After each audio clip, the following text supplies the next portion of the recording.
Okay, so this is where we left off. We're going to start back up here, and we'll move from here into, in just a few minutes, arrangement, drafting, revising, editing, and proofreading. We're not probably going to get to all of it today. We'll probably move into the next time as well. But then at the end of the next class, I should also be able to show you, well, I guess I don't have to. I can wait till the peer review to show you how to submit the paper, since everybody's going to come to peer review, right? Yeah. Everybody will be here anyway. That's when I'll show how to submit the paper. Maybe at the end of class next time. We'll just see. We'll see how I feel about it, because that may be too risky. So let's see. Not that one. This one. Get the slide going. All right, here we go. So I assigned the narrative essay last time. I went and took you through the sample essay to show you what it did well. Correct? I did that? Okay. And how it followed the assignment. And I want to talk more about what exactly a narrative essay is supposed to do, because we went through the sample essay without really going back and talking about stuff that makes a narrative essay good.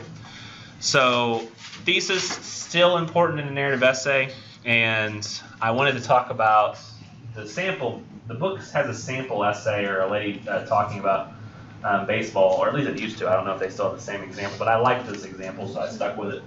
Or is that a girl who explains what events in her life, all involving baseball, caused her to come to a conclusion. And it's about how she wanted to become a professional baseball player and worked really hard at it, and came to find that, sorry, that was my alarm, I don't know what it's for. I'm going to have to stop the alarm because that's going to be distracting. Very strange. So let us into that. What time is it? 9:40? Okay, there it is. Switch it on off. Okay. I know what it is for, but it's embarrassing, so I'm not going to tell you. I apparently set it for the wrong time. I thought it was 9:40 p.m.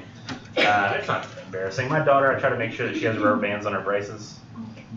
It's not that embarrassing. I always make sure after she's taken a shower, because she always has that, oh, I haven't brushed my teeth yet defense, and so get them on, sleep in them. Anyways, that's irrelevant to now. So she wanted to be a professional baseball player, not softball, baseball. She wanted to play professional baseball. And after her experiences and really working hard at it, found that she could not, and came up with this thesis, which is sort of a thesis, but it works really only in her situation. One day, though, when I did grow up, I realized that things had not turned out the way I'd always expected they would. And really, I think the implication there, and she's trying to imply a thesis, is that they don't always turn out the way you expect that they will. Not just in her situation, but in life. You know, sometimes we can try to do something, but it's just based on the restrictions that are in place, whether they're formal, informal restrictions. Sometimes you know, not every kid can be president, you know? And you say, you can be president someday. Technically, yes. But I mean, is it likely? Probably not. I probably wouldn't have, you know. Is there a whole lot of people who were born and like raised in a trailer to become president? Not a lot. I don't think so far. Been some Harvard grads and Princeton grads. I just don't know if, I mean, I could have been in it. I just don't think it's a common thing. I don't know. Bill Clinton seems like the most likely candidate for that, right? I mean, I don't know if he did. I think that I actually saw the house he grew up in, and it wasn't far removed from a trailer, so I have some hope. But otherwise, it's just probably the best path is to have rich parents or also be involved in politics. But sometimes, you know, things aren't going to work out for us in the way that we hope that they will, and that's what she decided. So even in your narrative essays, I want you to have some reason for telling that story, something that you learned about your life or about life as the experiences of life as a result of this first experiences you had, with some kind of version of that topic, whether it be the violence or danger, illness or death of a loved one, unfamiliar surrounding, the culture of someone different than you, which we don't have a lot of chances to meet somebody who's culturally different than us. I mean, we're around people a lot, but we have so many ways to stay in our in-group. You ever notice that? Like, there are so many people around us that are part of our in-group that it's very easy for us never to venture outside of ourselves and find somebody different. I would say probably the most likely thing that way that would ever happen is like literally to get like locked in an elevator. Well, we can't get out of here. What is your life like? Really? That's what your life is like? I had never heard of that. And so I mean, it's just so easy for us to stay in our comfort zones that that might be a hard topic to even come up with something, but it's possible. Regardless, no matter which topic you choose, best to find a thesis that wraps all those experiences together and gives it a reason for being told. Another important thing to have in your narrative essay, really any narrative essay, is going to be some level of detail to explain, what's going on. One of the reasons I choose narrative for the first paper assignment is because I really think that there's a lot of concentration, whether for tax, in the old days, or STAR tests, on using a lot of detail in writing, making sure that you're detailed. And does anybody happen to know, do they focus more on argument now, or is it making sure you have good detail in your writing and using good vocabulary? Oh, I didn't realize nobody went to public school. So no, not one of you. Really? That's really interesting. I wasn't aware of that. That's an interesting thing to find out. Not one person in the room went to public school. That's very strange. Well, let me tell you what public school works like. You go, and they give you a test at the end of the year, and you take that test, and they ask you to do certain things in an essay. And on that essay, I assume there's lots of detail that they want to see in like vocabulary and complex sentences. So I figure that most students who just come into high school, and the rest of you, since you haven't been to high school, you were all homeschooled. Those people, you've probably had some life experiences that'll help you on a narrative essay that maybe the people who are just out of high school won't have. So maybe you're familiar with the style, but people who've been out of school for a while, they're familiar with, actually having had things happen to them. Which not all high school students, I get those info sheets in, and the info sheets say, 3 life-changing events: got licensed, turned 18. Like, there's nothing really even happened. It's literally like a day when one day you were younger, and the next day you were older, and that was like your achievement. That's really funny. But many of you were like, got divorced, and so you've been through like stuff by this point, and so you know a lot about yourself too. I think that's a good way to start the class, is to buy a narrative essay where like you don't have any outside research, you know a lot about who you are already, and that's a good place to start. But using detail regardless is going to be something you want to do. Whether that's the detail of good vocabulary and nice wording, or detail of what happened in your life experience. It's nice to use perceptive descriptions of objects and places through the senses, as well as information such as exact times, dates, and geographic locations. Those can be helpful. You don't want to overdo it. And the trick to detail is knowing what the correct balance is. So if you include too much, that is better than not enough, but it's important only to include details that matter too, so you have to trim those back if you do. You don't want to start out and you were like, it was 8 a.m. on a Tuesday. The weather was frigid.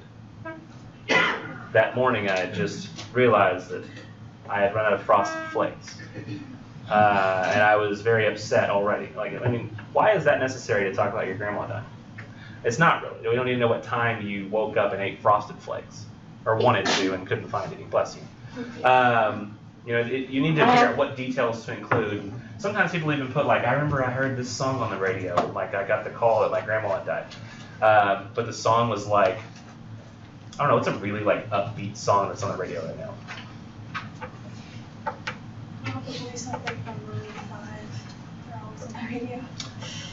I don't know. There is a note of melancholy sometimes in his voice, so I'm gonna go with something really peppy. I'm talking peppy. You get let's say what's that? Uptown Funk. You're yeah, there we go. Uptown Funk, perfect song. So you're I remember hearing Uptown Funk, and I got the call that my grandma had died. Why is that necessary? Uptown Funk is not that's a sad song. That's deep. It's not something that would add to the emotion of the situation. It's something you'd go. It's almost comical. Your grandma's died. Uptown Funk and give it to you. Yeah, it's really exciting instead of sad. So you need to only include the details that really matter for that situation, not just inundate the entire writing with details that don't matter, that don't add to it. And for example, the writer of the sample narrative essay doesn't explain how the hot dogs tasted in the essay. I don't know if that essay is still there. But there was an essay, and she was talking about what it was like to go into a baseball stadium, because that was part of what she loved about baseball was the stadium. And she talked about how she came in and she's and the sound of the crowd, the smell of the popcorn and the hot dogs, the tension of excitement in the air, and she's saying things like that. And she said, and then I entered the stadium. It would be kind of weird if she said, The excitement of the crowd, the smell of the popcorn and the hot dogs, and the hot dog with the mustard and then like the relish. And sometimes they have the relish, but they don't always. And you really want the relish, but you can't get it. But then once you finally get a hot dog, it's really tasty and like really hits the spot. Because you come and you're hungry and you really want to have something to eat, so you kind of find an excuse not to eat earlier so you can eat at the game because the hot dog. It's just something about eating at the hot dog at the game. If you used to do that, you'd be like, what is this essay about? I've forgotten.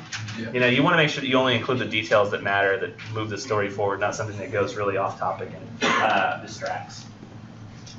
You also want to make sure that in any essay that you write, any essay, you have some level of variation to keep it from being repetitive.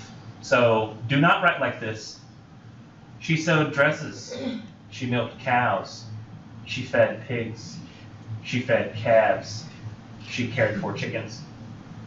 That's very, very boring. Every sentence is written in exactly the same manner. So try to vary it up. Do it something like this. Add prepositional phrases and adjectives and things, and move things around in terms of sentences and syntax. In the winter, she sewed night after night endlessly. So that's the sewing. Every morning and every evening, she milked cows, fed pigs and calves, cared for chickens. Because you notice I can combine some of these into a list. One of them I can give a little more detail to. And that kind of at least helps alleviate the possible boredom of very short and annoying sentences. Now, in terms of being clear, providing clarity to the reader, chronological order in a narrative essay is the easiest way to make it clear and maintain clarity.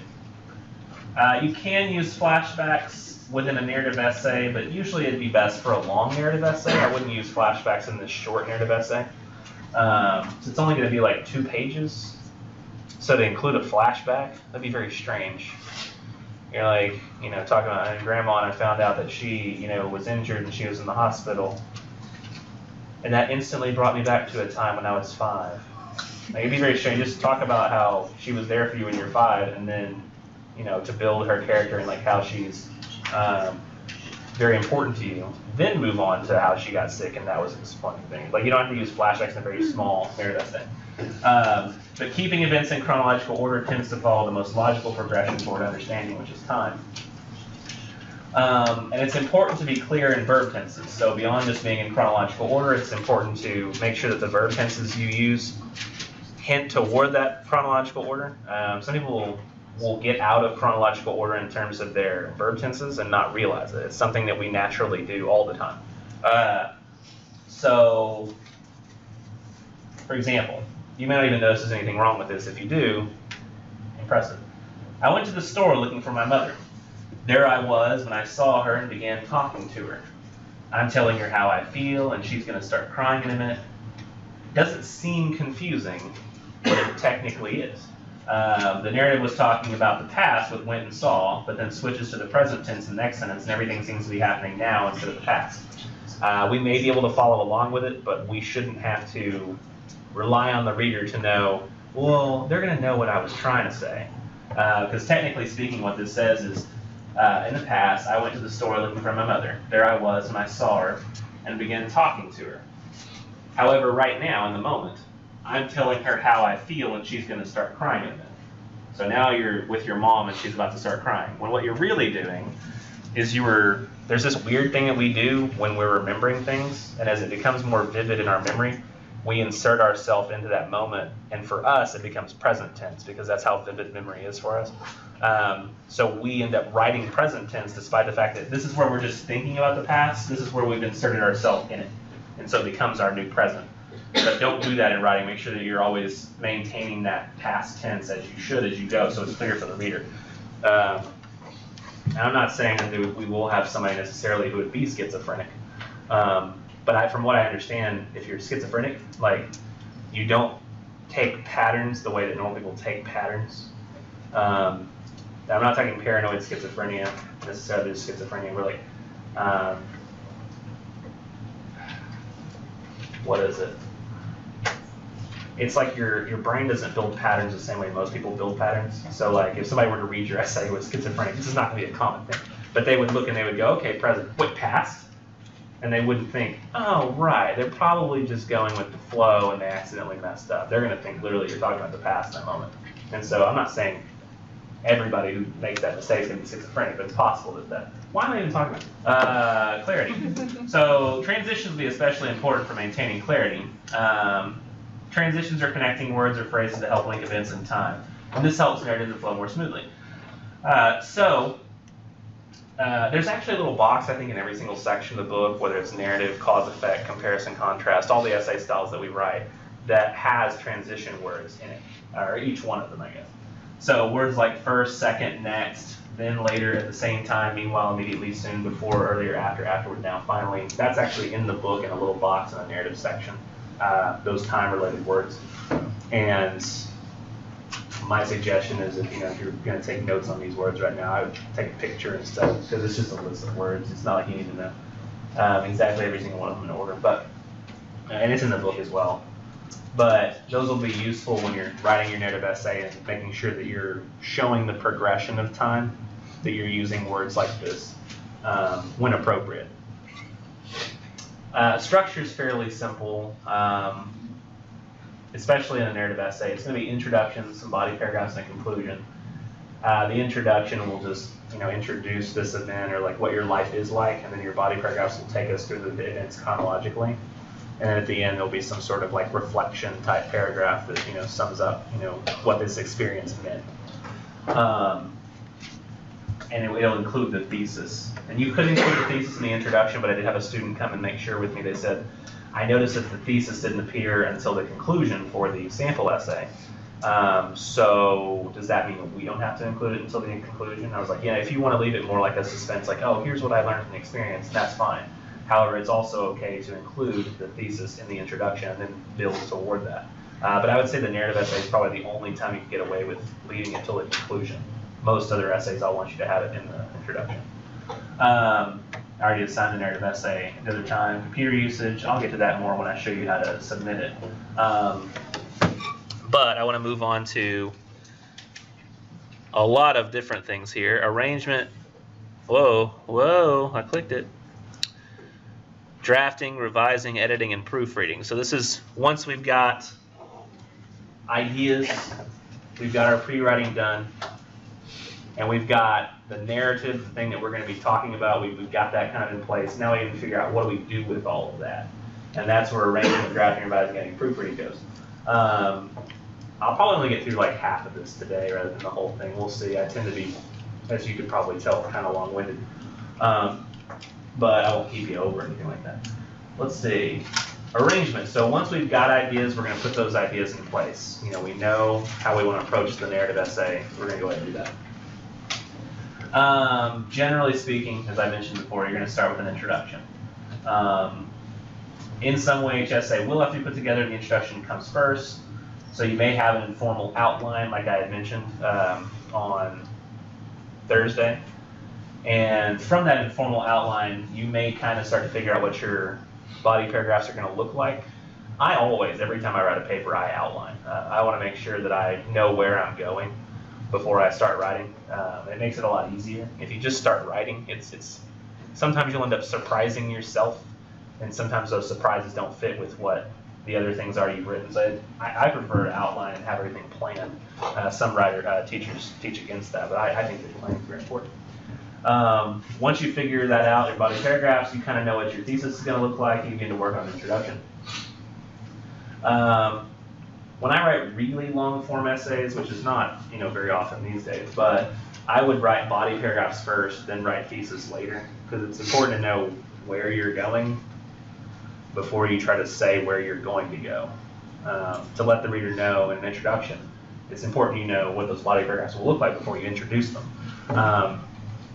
It would seem kind of strange to introduce a person you've never met to somebody else. And you're like, this is, what's your name? Jeff. And he's, what do you do? He's a construction worker. And, his favorite thing, what's your favorite thing?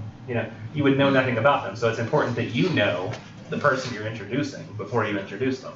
That's a very, very important, concept. So if you have an idea of where those body paragraphs are going, at least, then it makes the introduction that much easier. Don't use the introduction as a way to push your paper into existing. You're like, if I just introduce this thing, I'll end up figuring out what I want to write, which is, a lot of people's approach to paper writing. The introduction has to do a number of things like introduce the subject, create interest in the topic, and state the thesis or imply it. So it's important to know what you're introducing and creating interest in before you try to actually introduce it. A lot of people will just start, I mean, it's important to like show your like frame of mind or something on like the death of a loved one paper, or what your life was like before the death, how pleasant things were or something like that. A lot of people will just say, they'll start out with like, my grandma died, last year. And I'm like, well, there goes the suspense there. You just, boom. Start out with saying something like, my grandma was really important to me. She was a big part of my life, and I'll never go a day without missing her. That's a way to introduce, grandma. It's like, oh, okay, well, I guess she died. So you kind of get the sense of that. But just introduce people to the concept and what they're about to see, rather than just jumping right in. Because you're not really, with a narrative essay, just telling a story. You're framing that story so that people can understand it from the outside. Here's some introduction strategies that I'm not just talking about for narrative essays, but for all papers, and whether I think they're good strategies, because the book has these strategies, and I have some problems with some of them. So on this slide I have what I think about them, and on the next slide I have kind of why or what it's about. So I'm going to talk about these one by one first. So background information, I think that's always good. Especially in this first narrative essay, it's going to be important to have background information on exactly why you're talking about this particular subject. If you start out talking to me about, I had never been outside the country, never been outside my state, much less the country, so my first trip outside the country was very interesting to me. Okay, well, I guess it's going to be an unfamiliar surrounding paper. Giving that appropriate background information is key. Talking a little bit about your grandma. This is going to be true on other papers as well, like on a cause-effect paper. If in the future, talking about the cause and effect. So, one of the issues there is talking about how causes bring about a certain effect, and I think one of the papers is like binge drinking among college students that you can write about, and the paper does not ask at all for like, what does binge drinking do to people? But that's something you can do in the introduction. Binge drinking is a bad thing. How does it come about? Let's look at the causes. That's a way you could introduce this, by providing some background information about how many people die every year from, binge drinking at the college level. Who knows? I don't know what that statistic is. So I think that it's overall good because you're providing needed information on the topic for the reader to understand what's being written about. Now, definition, I'm okay with definition, but not dictionary definitions. So the reason is everybody does dictionary definitions and it's boring. I prefer people not do dictionary. Like, I don't know, what does it really add? Like, so, let's see. For example, if you start off your paper, it's fine to start off with a definition like, here, I'll show you what not to do first, and I'll tell you what to do. So I don't want your paper to start out like this. Let me see, Webster's Dictionary. According to Merriam-Webster's Collegiate Dictionary, 11th edition, death is the end of life, the time when someone or something dies. Yeah, like we know this. Like this is not something that we need to be told. Like I always am just like, every time I see somebody say, according to the dictionary. It just bores me. It's like, I know what the word means. However, definition can be good when you're defining it from a personal standpoint. So you might give it more of an emotional definition, like death is never something we expect until it's already there. And by that point, it's too late to have any chance of dealing with it in a rational way. I don't know if your paper's going to show you being irrational, but if it was, that would be a good way to start. So if we define it in a personal way, and say what it is, maybe from an emotional standpoint, that could work. Or just speaking about what the definition is more informally than formally, I think that can be okay. It's just I don't want to see dictionary definition. It's awful. It's awful reading that. Please don't do that to me. You making sure you remember that one? Mm-hmm. Okay, I hate that one. Like I really do. Hate it. Is the next one that I want to do, I kind of want to skip down. Nah, I want to skip down. Next tile is an anecdote. Anecdotes can be good depending on the anecdote. You know what an anecdote is? Not really. I'll go ahead and we'll look that up. I know what an anecdote. Let me do my informal definition first, so you know that I'm not. I know the word I'm talking about. It's a short little story that you tell about your life or experiences to help explain to people in terms that they'll understand. It doesn't have to be your life, an anecdote about somebody else's life, but still helps them understand a concept. I was like, oh, the end of life? No, I haven't looked it up yet. That was death. So an anecdote is Uber. No, wait, that's an ad. A short story about an interesting or funny event or occurrence. That usually helps explain, which they don't include, but that's what it does. So in a narrative essay, you're probably not going to have time for a short anecdote. You're going to need to make it more informational. But anecdotes are always a nice way to start something a little more long form, like say you have a speech. And you have to do like a 10-minute speech. Starting out with a short little, funny or interesting story that leads into your discussion is a nice way to do that. The best example I can think of right now was, do you know who Brad Bird is? That would be impressive if people knew who Brad Bird was. So I got one. Director of The Incredibles, I believe, creator of it. He directs a lot of the Pixar animated films, but he did a TED Talk about storytelling, and he starts by telling a joke, but it's more of an anecdote. It's like a story that's a fake story that has a funny ending. I think I remember the story for the most part. The guy starts out, and he's doing this talk about storytelling. So his little anecdote to help him tell stories is he says, one time I met a guy in a town, little Irish, or Scottish town. I can't remember the name, which one it was. He says, and this guy, he says to me, I can't remember. I'm just gonna say his name is like John McNally. He's like, hey there, sir. My name is John McNally. Do you see that bridge?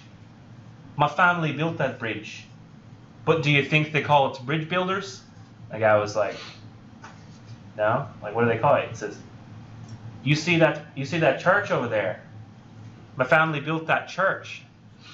But you think they call me a church builder? I mean, I guess not. I don't really know. He says, and you see over there the well that provides the water for the whole town? Do you think they call me John Well Digger? They're like, I don't know. And he says, but I'll tell you what they will call you. If you come to a town and you have sex with one goat. And so that after that, they call him the guy who has sex with the goat. So it's like, you can do all these great things. It's that story he uses to tell. Like, it doesn't matter, like, all the great things you do. If you do one bad thing. And I did a horrible job of telling that anecdote. But, and it's not really a joke. It's more of like a little funny story. It doesn't really have it's got a punchline, but it's more of like a little story than it is a joke. Man, I was really bad at telling that story. I should have prepared. But that little anecdote is a way for him to lead into what storytelling is and how it functions and what it takes to tell an effective story. In my case, he'd tell how to tell a very ineffective story because, okay. And I don't even remember how the joke goes. It was side note, one of the most fascinating days of my life and one of the most satisfying experiences was I was in a car with some friends in college, and we were going to Dallas for whatever reason. I think because they missed Dallas, that's where they came from. And I was like, all right, we'll go into the big city and just find stuff to not do all day. That was what they did. It was really weird. So we just miss home. So we just drive to concrete and smoke areas. But one time you ever heard the Aggie joke?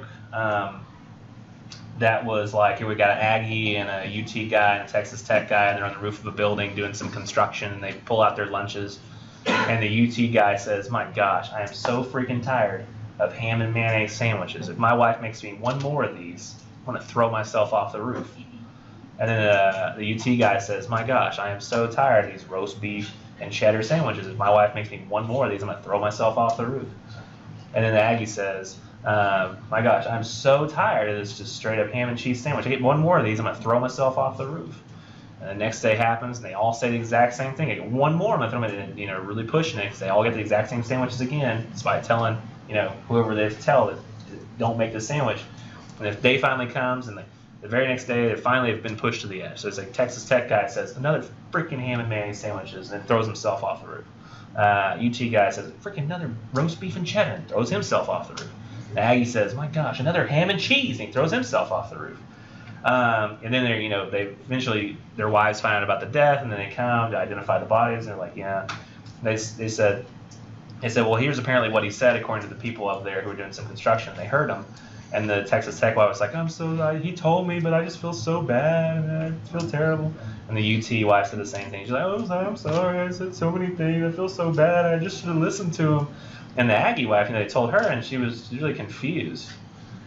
She didn't look really upset, which is strange. And they said, so he said, if she makes me one more ham and cheese sandwich, and I'm going to throw myself off the roof. That's what he did. She was like, but he always made his own sandwich.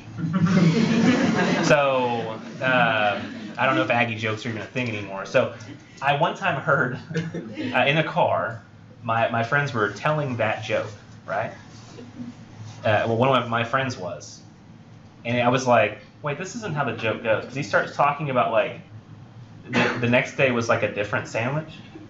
I was like, no, it's the same sandwich, because that's what makes you upset. And then he started, like, talking about how, like, the next day they got soup. And then, like, they got, like, the next day was, like, hot dogs. And I was just like, what's he doing? And I was like, I don't think he remembers the end of the joke, or, like, what it is. And, like, he keeps going and going for, like, 5 minutes. Everybody's going, yeah. And he goes, guys, I'm going to be honest, I don't remember the end of this joke. it was one of the most satisfying experiences of my entire life. Hearing a person that I knew the joke and hearing him tell it and getting it completely wrong.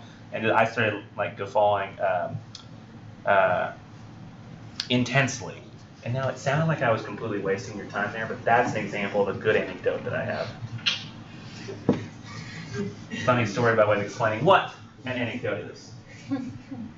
Very meta. Anybody know what meta is? When you're doing something that refers to the thing itself. So I was telling you an anecdote about an anecdote. It was a meta anecdote. No? Okay. Actually, wasn't really a joke. It was like the actual meta anecdote. Now, questions, don't do this ever. Don't ever ask me a question to start your paper off. I can't stand it because everybody does this. Everybody asks a question. What would you do if your grandma died tomorrow? Like, I don't know. Tell me what you did. I don't need to hear, like, a question. Especially the problem I have with the question is anytime you ask a question, it implies an answer. So, and the big problem then with questions is what if the answer doesn't apply to the person you're asking? So I might ask the room right now,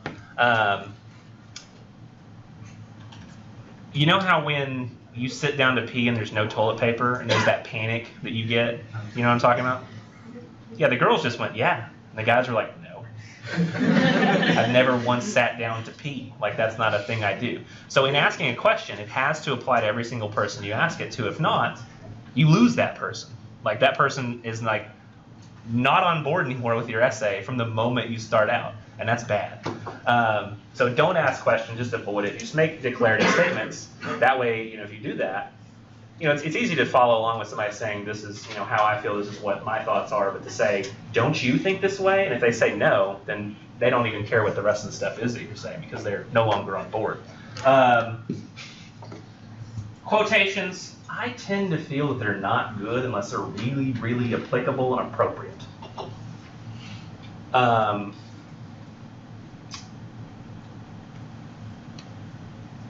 Everybody tries to do this. So for example, if I'm writing a paper about, let's say, psychology, and I say something like, Einstein says, and then I give a quote from Einstein, right? Einstein's not a psychologist. Like what Einstein says about relativity, yeah, sure, if it's a physics paper and it's something relevant to the situation, that's understandable. But what people usually do when they come up with quotes is they're like, okay, I'm writing this paper about the death of a loved one. I really need to have a beginning that wows the teacher. I'm trying to open a new window, but it doesn't want to. So here's what I'm going to do. Death quotes.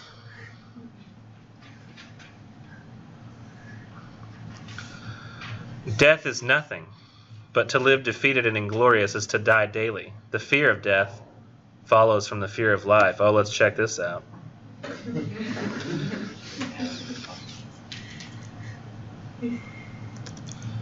Fear of death.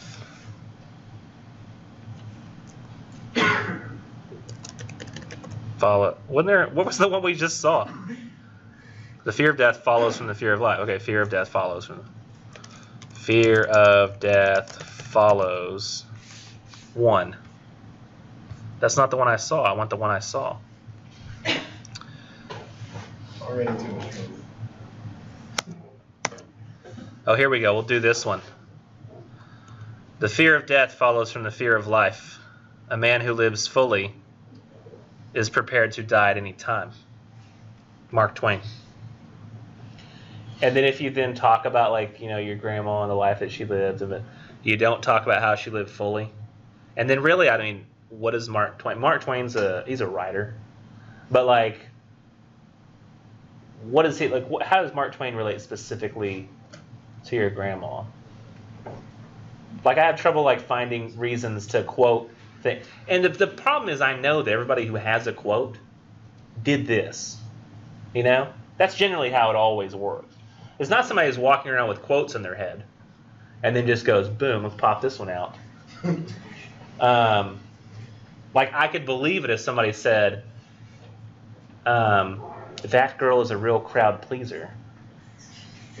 According to, I don't know, how do you say their name? Race Membered? Something like that. Because it's just a song you heard from the radio. Let It Go. Elsa. Like, I could believe those quotes, but still, they don't add anything.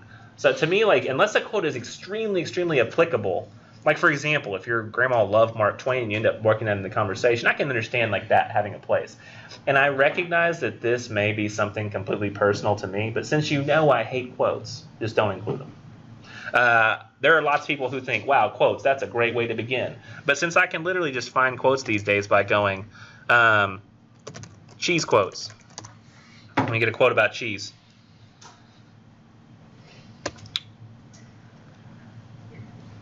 How is this a political issue? Right now, I'm as single as a slice of American cheese from Nick Cannon. Oh, gosh. Like, I can find a quote on anything just by searching, and who knows if it's even relevant or accurate. I mean, you could have a completely fake quote, which is the problem with this, because most people look them up like this. Like, you have no idea if the Brainy Quote's a true website. Like, if they have real quotes here. Let me see if I can find my... Like how Marilyn Monroe is suddenly a philosopher nowadays. See if I can find my thing that I made that one time. No, not the music. Oh, did I not make a PowerPoint out of it? Oh, no. Oh, no. But there's all these quotes somebody made one time. Oh, get rid of it. Somebody made a whole list of quotes one time that were, like, really neat quotes. In fact, this is so good, I'm just going to... Give me a second. I'm going to blank this out because I want to show you. This is fun. Give me just 2 seconds. 1, 2. And then additional 15.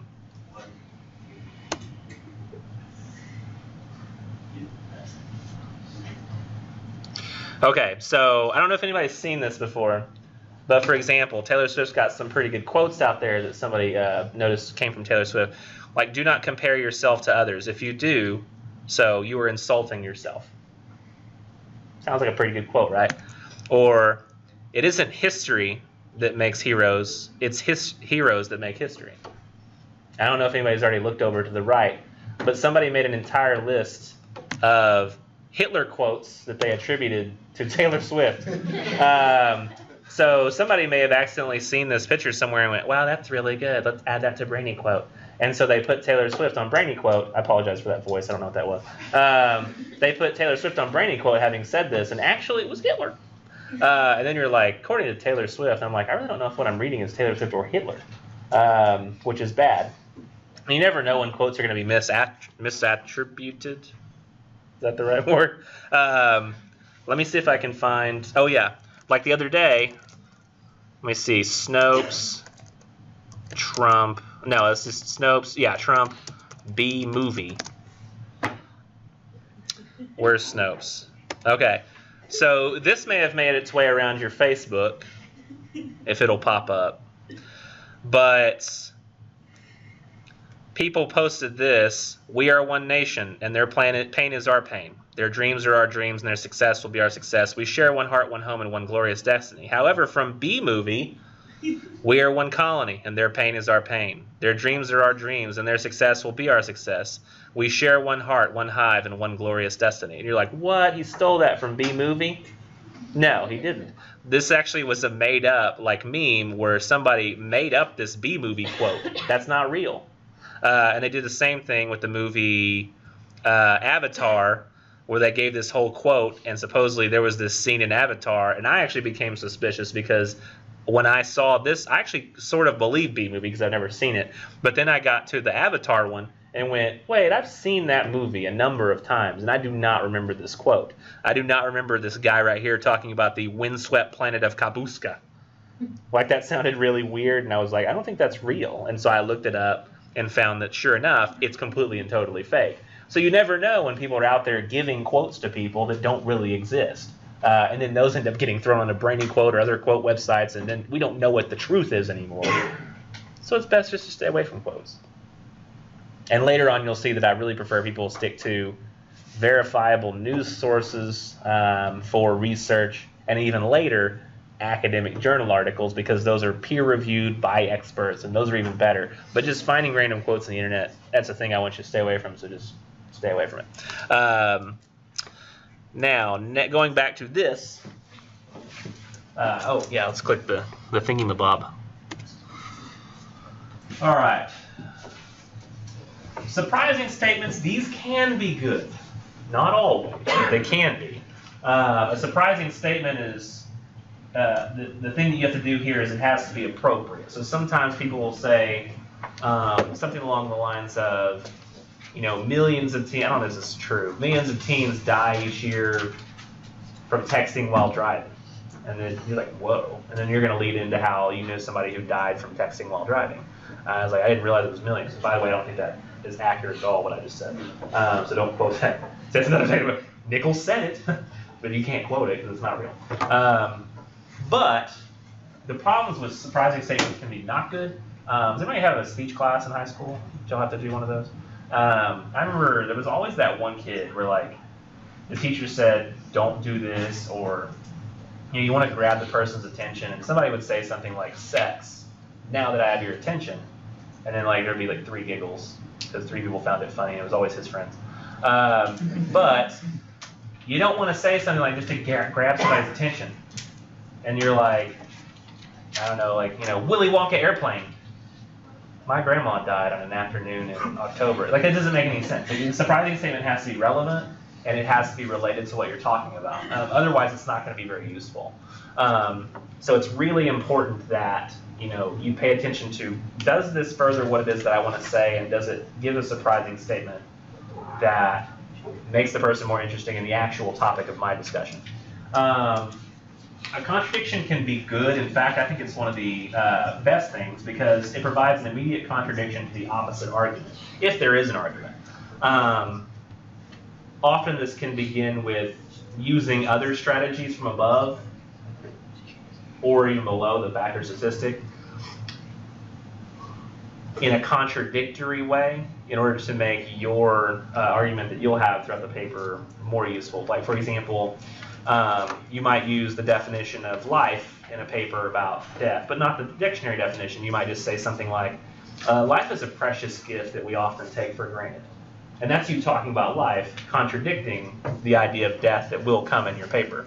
By the way, I'm going to apologize in advance. I tend to grade these papers just on how well they're written, and I don't read them very sympathetically. So if you notice that I say, you're pouring your heart out on this paper about your grandma and how, sad that was for you. But I say something like, the third paragraph drags. You probably could remove the first paragraph, but give me a paragraph that has more information about your grandma so that I feel for her as much as you feel for her in the writing of it. I'm just talking about the writing. So please don't take that as like me judging your emotions on your grandmother. People often will do that in the first paper. So remember, I'm approaching this from like teaching writing, not like whether your feelings are valid. So I want to say that as I was mentioning this. So when you're talking about contradiction, if you contradict it with something that will help illuminate the discussion that you do have, like for example, I talked to you about cause and effect papers in the future. If you know it's a paper all about causes, we'll start about the effects of it. Tell me about the effects of binge drinking, and then move on to the causes, because that's a way to contradict what you really want to happen. It's like, okay, well, this is what alcohol does, and it's bad. So let's talk about the good things we could do to get rid of it. And that's a way to contradict that. Now, fact or statistic, it's not always good. It has to be applicable, just like the surprising statement. If you tell me that 20,000 teens die each year from drunk driving, you're like, man, that's pretty bad. That's not good at all. I don't like that. And then you say, however, my grandfather died of Alzheimer's. You're like, what? Doesn't make any sense. Why would you even mention the drunk driving? So as long as the fact or statistic is relevant, and if you do that, you do need to cite that in some way, say where you got it from, then that works. But it's got to be a relevant statistic, and it has to illuminate discussion. But those are some introduction strategies that you can use, and what I feel about them in general. And here are some other like introduction things not to do. So speak confidently when you're writing. Don't apologize for your opinion. And you might not realize this, but if you say something like, in my opinion, or I believe, instead of saying something is for certain, that kind of calls your expertise into question. You may not even realize it. You may think it makes you sound more open to other ideas, but in a paper you actually come off sounding not confident. Like let's take, for example, the phrase I think, which also falls into like I believe. And you want to go to a party one night, right? And your parents they're grilling you before you go to the party. They want to make sure that everything's going to go okay, right? And they say, okay, you can go to the party, but you have to be back by midnight. Can you be back by midnight? Yeah, I'll be back by midnight. And hey, look at me. Everybody like literally, y'all did this. I was trying to be the parent with the kid, and they were like, yes. It was really weird. It was like all the heads at once. The parent's like, hey, look at me. And like, yeah, like no pot, do not drink. I will smell you when you come home. You're like, I won't, don't worry, I'm not going to do those things, okay? And they're probably not going to smell the kid when they come home. They're probably already asleep, but they say that, be really definite, and you're like, I'm not going to drink, Mom. I'm not going to smoke pot. And she's like, okay, you better not. And no sex. I won't have sex. Okay, good. Well, I'll see you at midnight, okay? And you're like, okay. So let's imagine that scenario goes slightly differently, okay? Let's say that the person wants to be, open to possibilities as you maybe want to be in an essay, and they start using these phrases. They're like, Mom, can I go to the party? Yes, you can go to the party. However, you have to be home by midnight. And hey, no drinking, no smoking pot. And you're like, don't worry, Mom, I don't think I'm going to do that. Hold on. I mean, you don't think. I mean, I really believe I'm not going to drink. I totally think that I'm not going to smoke any pot. Well, just why are you saying you think you won't? Why don't you just say that you're not going to? Why do you have to say that like is there a possibility? No, I really don't think there is. Why are you saying? Why do you keep saying that? Why do you just tell me you're not going to do it? And like, oh, you assume you're going to say, at least tell me you're not going to have sex. I really don't think I'm going to have sex, Mom. I really don't. Especially I don't think I'm going to have unprotected sex. Honey, you are not going anywhere. You were staying right here. There's no way you're going to that party. What? I told you I was being honest. People want to hear that you're definite and that you're sure. Not that there's some sort of possibility for uncertainty, because that leaves you sounding like you have no idea what you're talking about. You don't want to do that to the reader, because they're going to have trouble getting on board. I've mentioned this again so you'll remember it. No dictionary definitions. And try not to, and I say don't announce what you intend to do. I really mean in terms of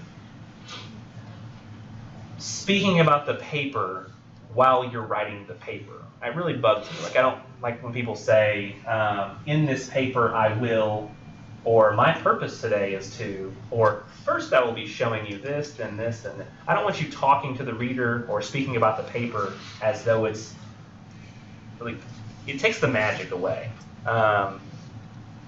Can you imagine if you were to watch like a dramatic film? Like, what's a dramatic film that came out recently? Deepwater Horizon. Huh? Dramatic. I'm trying to think of a dramatic film that people saw, that everybody has seen by this point. What about Titanic? Everybody knows Titanic, right? You don't have to like it, but you understand what Titanic is. So we're watching Titanic, and Leo DiCaprio, and he's down there, and he's got his arms like chained up on the pole, and like it's maybe he won't get free, and he's like, you have to go find help. You have to go find somebody who can get the key, or something like to get me out of this. And so she goes off to try to find him help, and then she comes back, and then she's got that little hatchet thing, and she's like, Fire axe. a what? She has a fire Right, axe. fire axe. And then she's like about to swing. He like practice on that thing over there. Boom.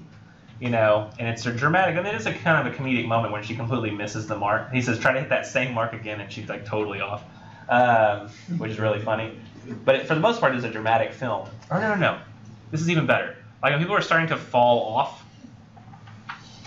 the ship, because that's actually kind of a funny moment. Let's go with a more dramatic moment. They're like in the water, and she's like, "Don't let go." I'm sorry, I'm spoiling Titanic, but she's like, never let go," and like, "Never let go." And she says, "I'll never let go, Jack." And then he looks at the camera and goes, gives this like snarky look, like, "Yeah, sure, you're never gonna let go. There's probably room on this door for me." It would truly take you out of the moment, like if you're just looking at the camera, because at that moment, when somebody looks at a camera, like it's the reason you only see people do that really in comedy movies. You don't see that in dramas, because dramas are meant to draw you in emotionally and keep you there and make you feel what the characters are feeling. And to have that happen in a dramatic film completely draws you out of the film, makes you go, "Oh right, I'm in a theater. This is a seat." And you're taken out of the magic of that. So in the same thing with an essay, when you're writing an essay and you say, "In this paper I will," somebody goes, "Oh right, I'm just reading this paper that a student wrote. It's not some big amazing thing or idea that somebody has brought to me. It's just this paper somebody's trying to get a grade for it in class." And so you don't want to make it seem like that. So try to avoid doing that. Also, don't wander. Now, it sounds ironic coming from me. Even this early in the semester, you can tell that I sometimes have a tendency to. But I try to always make it relevant in some way. I try to keep things simple and to the point. Don't digress. I have realized before in writing an essay, like one time I thought I had this great anecdote. And I can't remember exactly what, I think it was about spam emails. How sometimes you get an email that tells you have to forward it to so many people or something like, no, it was an email from my grandma that she sent me about like something political that was completely untrue. And I sent her like a Snopes link. And so I was telling this whole story of it. And the story, it was meant to be like a 4-page essay. And I went on for a page and a half telling this anecdote about an email that my grandma sent me. And I realized I can't possibly get away with it. So I just scrapped the whole thing because I realized I was wandering off in too much of a direction, even right at the beginning. So I just scrapped the whole thing and started with a new anecdote in the beginning or some other introductory strategy because I realized that I was wandering. And if you realize you're wandering, you need to bring it back to where it should be in the paper. Now, body paragraphs, the entire point of the body of your paragraph, so now we're past the introduction. The entire point of the body of your paper is to help prove your thesis. If your body is not helping to prove anything, then there's really no point in writing it. There needs to be some type of topic sentence that begins the body paragraph, and that topic sentence should govern every idea being written about in that paragraph. It doesn't have to be necessarily an obvious topic sentence where you're saying this paragraph will be about blank. But it does need to transition from the previous idea to the next idea. And it could be something as simple as, in a narrative paper, once we got home, and then you talk about the events at home. So that's kind of a way to, like, this topic sentence will be about being at home after the hospital or something. And so now we were at the hospital, now we're at home. And if there's a sentence that isn't following with the paragraph or isn't furthering the thesis in some way, it shouldn't be in the essay. Each sentence should support the thesis or the topic sentence in some way, and this is why the other sentences in body paragraphs are often called supporting sentences, because you'll see one topic sentence and then multiple supporting sentences, and they all help to support that thesis. This is also in the book, I think. There are different types of support that you can provide. For the most part, in the narrative essay, we're only doing a few, but these will be used throughout different papers in the semester. There are examples, reasons, facts, statistics, details, expert opinions, personal experiences, and visuals. In the narrative essay, you're mostly going to be using personal experiences. And I guess examples from your personal experiences as well as details. And I guess the facts of what are going on that you know of. You're not going to be using for my papers any visuals. I don't need those. I guess I could take you through one at a time here. I mean, I think we know what examples are. It's when I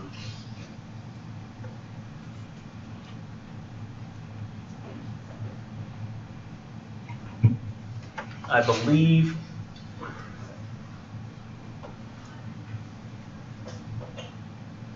if you were to say something like, you know, Facebook can be dangerous these days, you need to provide an example that shows, you know, how that's the case. If you say, well, it spreads fake news and nobody knows what the truth is anymore because nobody's reading true news, then that's a problem and that's what makes it dangerous. But you have to provide that example to help explain what it is you're talking about. Reasons. Reasons I think are going to be good anytime you're trying to prove a point. So once we get to papers where we're really spending most of our time proving a point, like a cause-effect essay, comparison, contrast, in the research paper, you're going to need to focus on reasons and providing good reasoning for your thoughts. You can't say, you know, people shouldn't be allowed to get abortions because I don't like it. That's not a good enough reason. Your opinions aren't, you know, what makes everybody choose what to or not do in this world. So you have to come up with good reasoning behind it. Does it have some noticeable effect on the mental health or well-being of the mother, of their family? Does it help the physical well-being of the mother? Does it, there's all kinds of different reasons that you can go to as to why this thing should or shouldn't be done. And so those are the things you should be using. Now, facts, I mean, anytime you have facts that you can utilize in an essay, like that are real and true, that works. I'm not talking about, this is not a political issue, this is an English teacher issue. I've had a really big problem with the whole Sean Spicer thing happened the last couple, you know who Sean Spicer is? I've learned in the last couple of days as an English teacher, Sean Spicer's not a guy I'm gonna like, but he's the White House press secretary. And I think he said, I'm not telling lies, I'm telling alternative facts. Like, if facts are facts. Like, I mean, it's like, I don't mind if you know, like, if there are political differences that you have with the other, like, with the media, but to say that a fact is not a fact, it's an alternative fact. These are things that can be proven. As long as you provide facts that are provable and real, that's fine. And like I showed you earlier, this is not a partisan issue. When I found that stuff about, you know, Trump, I very quickly was like, no, Trump did not do that. Trump's cool. He did not say those things. These are lies. So this is not a partisan issue. This is a me wanting people to use accurate facts issue. So as long as your facts are accurate and not something you've made up or misinterpreted, that's fine. Statistics, provided that they're verifiable, not something that you see like on a website. People who quote me all the time. In fact, I think that I don't really have a problem with marijuana being legalized, but when I have students write for me essays where they say no one's ever died from a marijuana overdose, there's no possible way you can do that, like know that. Like that's just something people say. There's no statistical fact that proves that, especially since they haven't been able to research it because it's a Schedule 1? Is that what the worst one is? Schedule 1 drug? Narcotic? There's not a whole lot of government research into it as a result. So making up statistics, I don't like that. Details, good. Provide details about your personal experiences and details about what you're talking about. Those go along with examples. Expert opinions you won't need until, if you choose Essay 2, but I don't require them until Essay 3 or the research paper. But expert opinions are good because you take some, this is the problem I have with, and I don't consider this to be a partisan issue either. The problem I have with climate change is that like 99% of scientists who have studied climate change think it's real, but the people who disagree about it I mean, they're not citing the experts. They're just like, I don't think that's real. Like, I don't like that. Like, that's anti-business. Like, I don't think that's the issue. The issue is that 99% of scientists agree we're having an effect on the climate. They're experts. You're not. It's kind of the same problem I have with vaccines. Vaccines are helpful. When you don't get vaccines, everybody at Disneyland gets the measles, which is what happened. They don't cause autism. That's been disproven. There was one guy who said it. That study was disproven very quickly by like 10 different people, and he rescinded it. Yet it's caused such a wildfire that people just ran with it. Like I noticed my kid gets autism, and they get a vaccine. It's because every kid's getting a vaccine. Like breathing causes cancer because everybody who's got cancer breathed. It's just I don't know. Cite experts, as often as possible when you are citing things like statistics and facts. Which also goes to, I don't think that journalists are experts in most cases. Like if you have a journalist trying to cite some sort of scientific fact, you really should seek out who they're citing and not trust the journalist, because journalists can often be misconstruing things. I watched, watching, I don't know if it was MSNBC video the other day where it was like somebody talking to Kellyanne Conway. I didn't like what Kellyanne Conway was saying. I didn't like what, she's a Trump's advisor. I didn't like what the journalist was saying, because he was just attacking her, and like he would not, pose a question in a calm way and ask it in an unslanted way. He was saying it with his political bent, and she was saying everything she said with her political bent, and I could not get to the truth in the middle. So I just want people to cite experts on things and not, journalists who says the thing the way you want to hear it the most. That's how we get fake news. Then we have visuals. The reason I say not to include visuals, they don't really add anything to a written essay to me. There was one time I did allow a visual. A student said, Nichols, could I include visuals in this paper? And I said, I really don't like people to do it. I always want to be really relevant. And the student said, no, this is really important. I really think I found some good stuff on, the databases, and I was like, okay, all right, I'll let you use visuals.